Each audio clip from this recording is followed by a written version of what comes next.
এখন আমরা শিখব ব্যাসার্ধ ভেক্টর। ব্যাসার্ধ ভেক্টর কাকে বলে? মূল বিন্দু হতে কোনো বিন্দুর অবস্থানের দূরত্বই হলো ব্যাসার্ধ ভেক্টর। এখন আমরা চিত্রের মাধ্যমে দেখব ব্যাসার্ধ ভেক্টর কাকে বলে বা ব্যাসার্ধ ভেক্টর কি।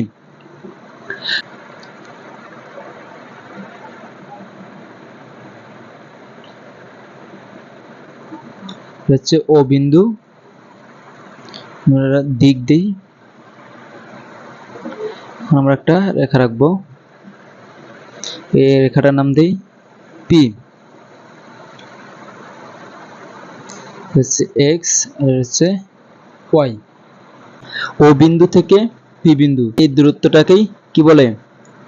ব্যাসার্ধ ভেক্টর, যাকে আর দ্বারা প্রকাশ করা হয়।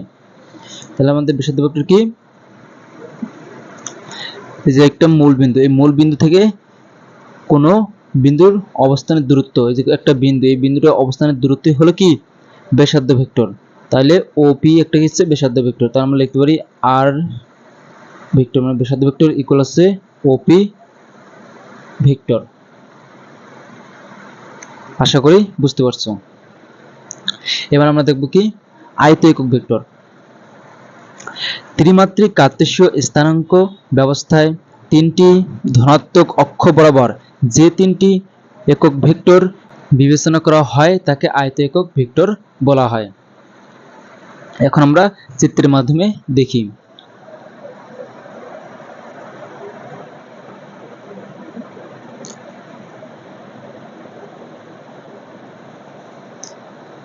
এটা হচ্ছে ওয়াই অক্ষ, এটা হচ্ছে জেড অক্ষ, এটা হচ্ছে এক্স অক্ষ। এটা ডিরেকশন এদিক, ওয়াই অক্ষের ডিরেকশন এদিক, এক্স অক্ষের ডিরেকশন এদিক। এখন আমাদের প্রশ্ন হলো আয়তএকক ভেক্টর কোনটা? এক্স অক্ষ বরাবর আয়তএকক ভেক্টর হবে আই ভেক্টর। হচ্ছে ওয়াই অক্ষ বরাবর আয়তএকক ভেক্টর হবে কি? J vector. জেড অক্ষ বরাবর আয়তএকক ভেক্টর হবে কে ভেক্টর। তাহলে আমাদের আয়তএকক ভেক্টর দাঁড়ালো কি? I J K. এখন আমরা দেখব সরণ ভেক্টর। সরণ ভেক্টর কাকে বলে? নির্দিষ্ট দিকে কোনো বিন্দুর অতিক্রান্ত দূরত্বকে সরণ ভেক্টর বলে। এখন আমরা চিত্রের মাধ্যমে শিখব।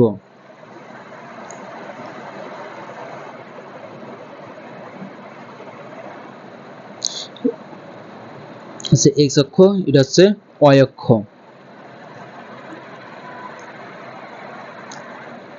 এই দিকে আমরা একটা রেখা রাখি, আবার এই যে আরেকটা রেখা রাখি।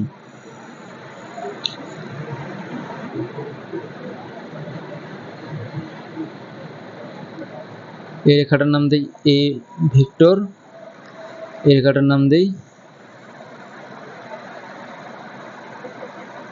বি ভেক্টর, হচ্ছে ও বিন্দু।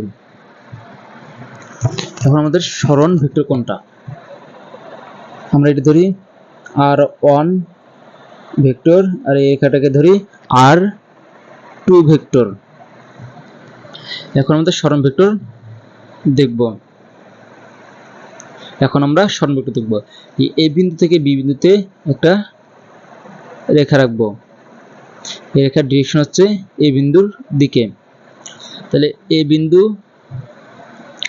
এবং বি বিন্দু কি? একটা সরণ ভেক্টর। তাই সরণ ভেক্টর কোনটা দাঁড়ালো আমাদের? এ ভেক্টর থেকে বি ভেক্টর। সরণ ভেক্টর হচ্ছে বি এ ভেক্টর ইকুয়াল হচ্ছে সরণ ভেক্টর, সরণ ভেক্টর। এই দূরত্ব হচ্ছে এই দূরত্বটুকু হচ্ছে সরণ ভেক্টর। এখন হচ্ছে সদৃশ ভেক্টর। সমজাতীয় অসমমানের দুটি ভেক্টর এ ভেক্টর ও বি ভেক্টর যদি একই দিকে ক্রিয়া করে তবে তাদেরকে সদৃশ ভেক্টর বলে। এক নম্বর কি আছে? অসমমানের, মান কি হবে না? সমান হবে না। তারপর হচ্ছে দিক কি? একই দিক। দিক বলা হয়েছে একই দিক, মান অসমান কিন্তু দিক একই। তাহলে আমাদের প্রথম শর্তটা পূরণ করি অসমমানের। এই যে একটা ভেক্টর হচ্ছে এই জায়গায় আর একটা ভেক্টর, এর ডিরেকশন এদিকে দেই, এর ডিরেকশন এদিকে দেই, কারণ আমাদের ডিরেকশন কি বলছে একই দিকে, তাই দুইটা ভেক্টরের দিক কিন্তু একই, তাদের মান এবং আলাদা হবে। তাহলে আমরা মনে করি সাপোজ মনে করি এটা 5 মিটার, তাহলে এটা আমাদের 3 metre. A vector B vector, এদিকে আমরা ভালো করে লক্ষ্য করি এই ভেক্টরের মান কত 5 মিটার আর বি ভেক্টরের মান হচ্ছে 3 মিটার, কিন্তু দুইটা ভেক্টরের দিক কোন দিক, পশ্চিম দিকে। দুইটা ভেক্টরের দিক হচ্ছে পশ্চিম দিকে, দুইটা ভেক্টরের দিক কিন্তু একই, তাদের মান আলাদা। এই তাহলে এই ভেক্টর এবং বি ভেক্টর কি বলা হয়, সদৃশ ভেক্টর বলা হয়। এখন আমরা দেখব বি সদৃশ ভেক্টর। বি সদৃশ ভেক্টর কাকে বলে? সমজাতীয় অসমমানের দুটি ভেক্টর এ ভেক্টর এবং বি ভেক্টর যদি এই জায়গায় কি আছে একই দিকে, তাহলে বি সদৃশের ক্ষেত্রে কি হবে, বিপরীত দিকে ক্রিয়া করে, তাদেরকে বি সদৃশ ভেক্টর বলে। তাহলে আমরা বি সদৃশ ভেক্টরের উদাহরণ দেখি কিভাবে। সাপোজ এই জায়গায় একটা ভেক্টর এ ভেক্টর, এর দিক হচ্ছে পশ্চিম দিকে, হচ্ছে একটা বি ভেক্টর, এই ভেক্টরের দিক হচ্ছে উত্তর দিকে, এটা হচ্ছে 5 মিটার, এটা হচ্ছে 3 মিটার। একটা আমরা দাগ দিই। তা দেখো, এখন দেখো এই ভেক্টরের দিক কোন দিক, এই দিকে, আর বি ভেক্টরের দিক হচ্ছে উল্টো দিকে, কিন্তু দুইটা ভেক্টরের মান কি অসমান, একটা হচ্ছে 5 মিটার আর একটা হচ্ছে 3 মিটার। তাহলে কি এই ভেক্টর হচ্ছে বি ভেক্টর, এই দুটো ভেক্টরকে আমরা কি বলতে পারি, বি সদৃশ ভেক্টর। তাহলে বি সদৃশ ভেক্টরের মান কি হবে, অসমান, এবং দিক কি হবে, বিপরীত দিক, তাহলে তাদেরকে আমরা বি সদৃশ ভেক্টর বলবো। এবার হচ্ছে বিপ্রতীপ ভেক্টর। দুটি সমান্তরাল ভেক্টরের মান বিপরীত হলে তাদেরকে বিপ্রতীপ ভেক্টর বলে। এটা এমসিকিউর জন্য খুবই গুরুত্বপূর্ণ, অনেক এমসিকিউ এই ভেক্টর থেকে আসে। তো সাপোজ আমরা মনে করি এই ভেক্টরের মান হচ্ছে 5i ভেক্টর, তাহলে এই ভেক্টরের মানটাকে আমরা উল্টিয়ে লিখবো, তাহলে হচ্ছে বি ভেক্টর ইকুয়াল হচ্ছে 1/5i। তাহলে এই যে এই ভেক্টর এবং বি ভেক্টরকে কি বলা হবে, বি সদৃশ ভেক্টর। একটা ভেক্টর যদি আরেকটা ভেক্টরের বিপরীত হয় তাহলে সেই ভেক্টরটাকে কি বলা হয়, বিপ্রতীপ ভেক্টর।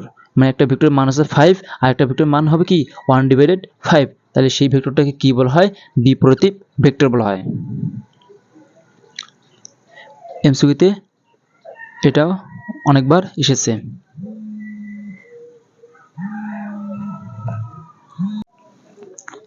এখন আমরা দেখব সমরেখ ভেক্টর। সমরেখ ভেক্টর কাকে বলে? দুই বা ততোধিক ভেক্টর যদি এমন হয় যে তারা একই রেখায় বা সমান্তরালে ক্রিয়া করে তাদেরকে সমরেখ ভেক্টর বলে। আমরা এখন রেখার মাধ্যমে দেখব। এই ভেক্টর হচ্ছে এই ভেক্টর,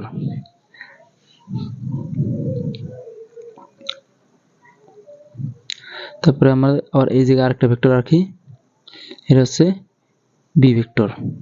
কি বলা হচ্ছে এই জায়গায় প্রথম শর্ত হচ্ছে একই রেখায় যদি ক্রিয়া করে, এই যে এই ভেক্টর আর বি ভেক্টর একটা রেখার ভিতরেই ক্রিয়া করেছে, তাহলে এই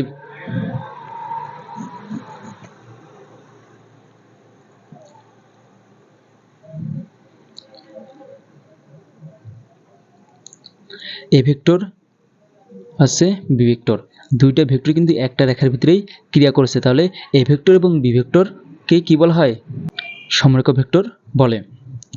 এরপর কি বলা আছে, দ্বিতীয় শর্ত হচ্ছে সমান্তরালে। তাহলে আমরা আবার দেখি, এই ভেক্টর হচ্ছে সি ভেক্টর, এরপরে হচ্ছে এটা হচ্ছে ডি ভেক্টর। তাহলে দুইটা ভেক্টর কি সমান্তরালে আছে, সি ভেক্টর এবং ডি ভেক্টর কি আছে সমান্তরালে, তাহলে সি এবং ডি ভেক্টর কি বলা হয়, সমরেখ ভেক্টর বলা হয়। এরপর আমরা দেখব সমতলীয় ভেক্টর। সমতলীয় ভেক্টর কাকে বলে? দুই বা ততোধিক ভেক্টরের একই সমতলে অবস্থান করলে তাদেরকে সমতলীয় ভেক্টর বলে।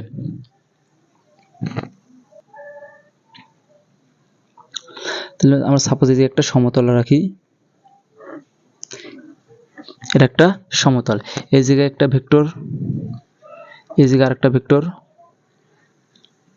এই জায়গায় আরেকটা ভেক্টর, এটা এ ভেক্টর ধরি, এটা বি ভেক্টর, এটা হচ্ছে সি ভেক্টর। এই যে একই সমতলে তিনটে ভেক্টর অবস্থান করছে, এই তিনটে ভেক্টরকে কি বলা হয়? সমতলীয় ভেক্টর বলা হয়। এবার দেখবো আমরা বিপরীত বা ইন ভেক্টর। বিপরীত বা ইন ভেক্টর কাকে বলে? দুটি সমজাতীয় ভেক্টরের মান সমান কিন্তু কি দিক বিপরীত হলে তাদেরকে ইন ভেক্টর বা বিপরীত ভেক্টর বলে। প্রথম শর্ত কি? মান সমান থাকবে, তারপর দ্বিতীয় শর্ত হচ্ছে দিক বিপরীত হবে। তাহলে আমরা এখন এই একটা ভেক্টর রাখি, এ ভেক্টর, এখন একটা ভেক্টর রাখবো, এটা হচ্ছে এ ভেক্টর। এরপর আমরা বি ভেক্টর আট করব, এটা হচ্ছে বি ভেক্টর, এর দিক হচ্ছে এই দিক, একটা পশ্চিম দিক আর একটা হচ্ছে উত্তর দিক। তাহলে আমাদের একটা ভেক্টর এ ভেক্টর এবং বি ভেক্টরকে কি বলা হয়? বিপরীত ভেক্টর। তাহলে কি থাকতে হবে? মান সমান। তাহলে এটা আমরা ধরি 5 মিটার, তাহলে এটাও আমাদের 5 মিটার। দুইটা ভেক্টরের মান সমান কিন্তু ডিরেকশন কি বিপরীত দিকে, তাহলে এই ভেক্টর এবং বি ভেক্টর কি বলা হয়? বিপরীত ভেক্টর বা ইন ভেক্টর।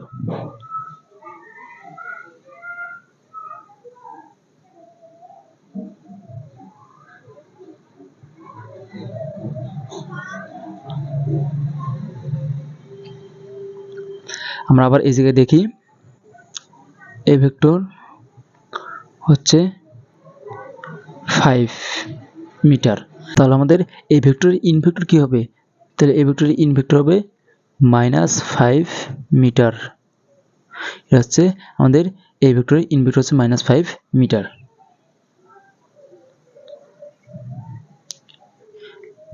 আশা করি সবাই বুঝতে পারছো। এখন আমরা দেখব সীমাবদ্ধ ভেক্টর। সীমাবদ্ধ ভেক্টর কাকে বলে? কোনো